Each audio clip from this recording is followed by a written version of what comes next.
São 9h07.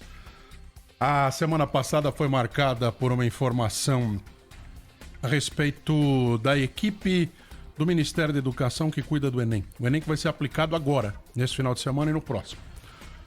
Exame Nacional do Ensino Médio, que de uns anos para cá virou a grande porta de entrada para vestibulares no Brasil, diferentemente de quando nós, da mesa, éramos os destinatários mais diretos da porta de entrada do ensino superior, e esse era o vestibular.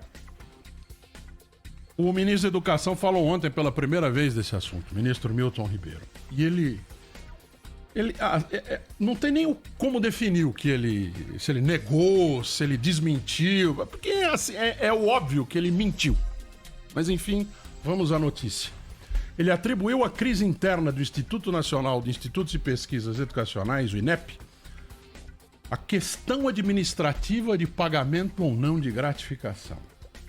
Quando a gente vê toda essa discussão à véspera do Enem, nada com educação, nada com as provas, tudo a ver com a questão administrativa. Ora, ministro, 37 servidores de alto escalão do Ministério, grande parte, se não todos eles, técnicos de carreira, metade ou mais da metade deles, se a gente for pegar matematicamente, é mais da metade, colocados em função pelo atual governo, ou seja, porque é petismo, porque é não sei...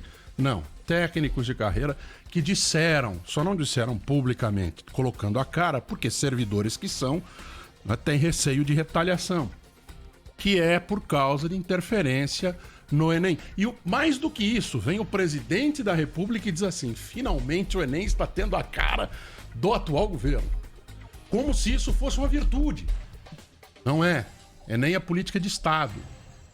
O Enem não tem que ter a cara nem deste governo, nem a cara do governo anterior, nem a cara do governo futuro.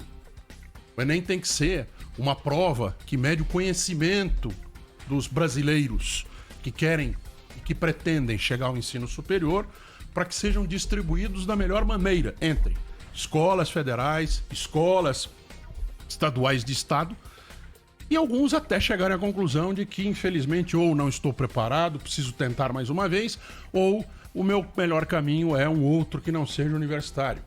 Mas, diferentemente do que disse o ministro lá atrás, não é porque o Brasil tem muito universitário. Não tem, o Brasil tem pouco universitário. A prova existe porque nós temos ainda menos vagas disponíveis para esses poucos universitários, ou ainda bem um pouco mais de gente do que as vagas que nós precisamos e devíamos ter.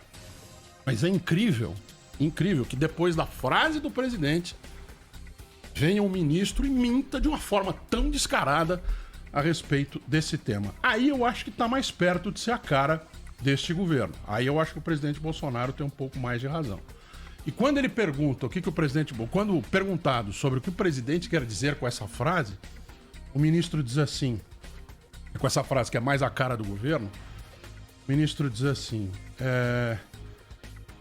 que é por causa da honestidade, cadê aqui? Eu perdi a frase, mas ele diz aqui, deixa eu tentar achar de novo, é com relação à honestidade e competência. Que a prova vai ter sim a cara do governo, de seriedade e honestidade de fazer as coisas com o máximo de competência possível. Ele consegue errar em todos os adjetivos que colocou aqui. Seriedade, que a comprovação vem da atitude e da fala, inclusive, dos técnicos do Ministério. Honestidade, a mentira que ele conta já desmente qualquer tipo de possibilidade disso. E não vamos nem entrar no último ponto aqui, que é o máximo de competência possível. Apesar do Ministério da Educação e dos 3 ministros que tivemos mais recentemente, o Enem ainda respira.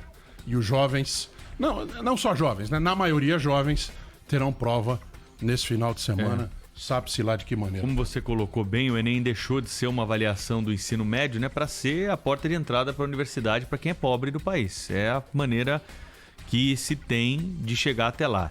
Com a defasagem toda da educação, não era para a gente estar discutindo isso que o Eduardo levantou aqui, A pauta deveria ser como que nós vamos fazer um Enem mais próximo da realidade desses jovens que não tiveram ensino presencial por conta de uma pandemia. Exato, era esse o tema. Inclusive com o número de inscritos nessa atual edição do Enem batendo recorde negativo. Pífio. Não é? As pessoas, os adolescentes estão com medo do Enem porque não se prepararam nos últimos 2 anos e aí nem tentam. Mas eu não aprendi nada, por que eu vou fazer essa prova? O que é preocupante, Ou né, seja, Thaís? a gente está o barrando, futuro. a gente está colocando ali uma parede nos fins do ensino médio para boa parte da população brasileira. E não precisaria ser dessa forma. O Enem não tem que ter cara de governo nenhum, nem desse, nem do anterior, nem do próximo, do que for. O Enem tem que ser um instrumento de avaliação. O percentual de pretos e pardos que se inscreveu para esta prova, ou seja, para este ano, é 52% menor do que no ano passado. Levando em conta que pretos e pardos são a maioria da população brasileira, olha o estrago que nós estamos presenciando. E, como você disse, Pedro, a gente precisava estar discutindo, e o ministro precisava estar discutindo, por que isso aconteceu. E como a gente vai evitar disso acontecer de novo. Mas não. Não, mas é absurdo o silêncio do Ministério da Educação nessa questão. E essa história que o Ministério da Educação tem que cuidar de faculdade, né? É muito bonito. O Ministério da Educação tem que liderar um projeto de educação do país. Precisa estar preocupado com os alunos que não voltaram para a sala de aula. Precisa tentar fazer uma busca ativa para levar essa geração nem mencionada para Thaís, que nem estuda e nem trabalha, para algum lugar, né? E oferecer. Porque sem isso, meus amigos, nós não vamos conseguir crescer. O Brasil não vai conseguir, se não tiver mão de obra qualificada, pessoas preparadas, né? A dar um futuro digno para esses jovens, que na maioria das vezes são carentes, têm uma família desestruturada, então já tem um problema dentro de casa. Se não for a escola, a educação para recuperar esses jovens, é um futuro ainda mais incerto para a vida de todos eles e de todos nós, né? Que vivemos em sociedade e dependemos desse desenvolvimento para conseguirmos atingir aí números melhores na economia e também números sociais.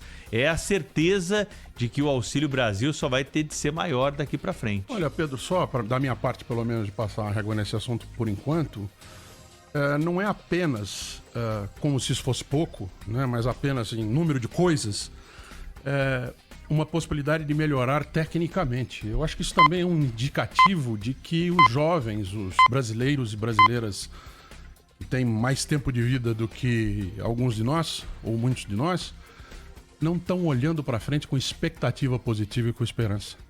Não estão olhando com aspiração para o futuro. Não é só no aspecto profissional. No que eu posso crescer?